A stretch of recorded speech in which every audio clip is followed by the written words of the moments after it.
Charles, thanks very much for joining us this morning. Congratulations finally on this ruling in your favor. Before we talk about that, can you just tell us a bit about what you recall from this incident, this unfortunate incident, when you were 17? Yes, at the time of my injury, I was 17 in grade 10 at Section C High School.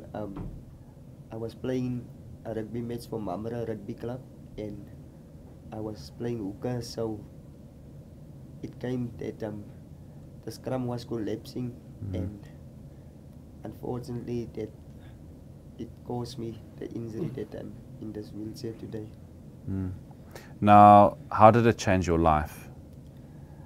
In the beginning it was hard to understand, but during the process of this 13 years in a wheelchair, I really it changed my life in certain very many situations, because I'm now living my life fully, and I know that there is a life no matter how it is, or you a disability person or you are like a normal person, but in a certain life it was for me also, it was like the best for me. I come out best now. Now, tell me a bit about the support that you've had in the last 13 years, of course from your family and friends, but the Petro Jackson Fund, I believe, also been very helpful. Yes, the Chris Berger Petro Jackson Fund, it's a fund that support people who get injury in a rugby, only in a rugby. So for the past 13 years, they really was supported. They support you with wheelchairs, they support you with your needs at home. They come and whatever your needs is, they are really a supportive system. And really, if I can say, my mommy and my daddy and my two brothers and two sisters, we are really a family that stand by me for this 13 years. And in this very room where we sit 13 years ago, my daddy was coming to Cybers and ask for them to take this case on. And now 13 years ago, I'm really excited and very glad that it's very successful, because of all these people who was an asset during this 13 years in my life. Now, 13 years is a long time. You must be very relieved that it's finally over. I mean, how did you, what kept you fighting all that time? For me, it was during this 13 years, it was hard for me, but what kept and motivated me is like I know whatever happens in your life, it's for a purpose, and that purpose I come in, I really accept. Like for me, I accept the things that you cannot change, and it's really hard for me.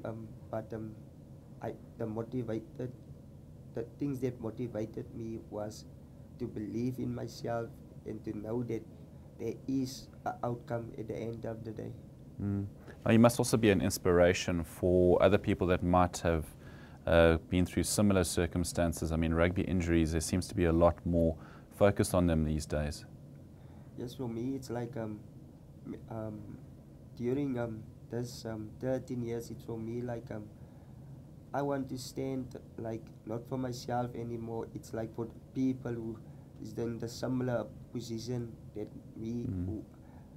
But I know that I'm a fighter and that I can motivate others during because of my injury, and it's really for me an honor to be like a motivational speaker, and I'm not taking it lightly when I say so. So that was going to be my final question. I mean, I believe you still need to find out what the compensation is going to be exactly, but where to from now? What does your life have in store?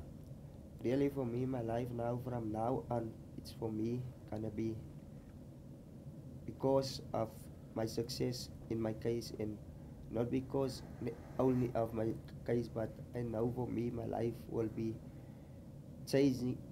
I will be a changing person and I will fight for people who are in the similar situation as me. I will go out and I will motivate people, and really my dream is to write a book about this whole thing that, like this 13 years, I really want to write a book and motivate people, so if they find themselves like me, and then I want to, during that, because of that book, people can change also. But I look forward into my life now. I'm 30 and I'm really, really, really blessed. One more question I want to sneak in. I'm sure you've been following the Rugby World Cup. What have you enjoyed it? What have you made of it so far? And I mean, this weekend we're playing our old enemy, the All Blacks. No one's giving the Springboks a chance. What do you think? Now, you see how we qualify and how the All Blacks has qualified. But I'm a proudly South African, and I know that we will give the All Blacks a hard time, and it doesn't matter for me what the outcome is. If you look at on the jersey that stand, 1995 we did it, in 2007 we did it, so we're gonna make a history and did it in 2015 also. Fingers crossed. Good to hear. Thanks, Charles.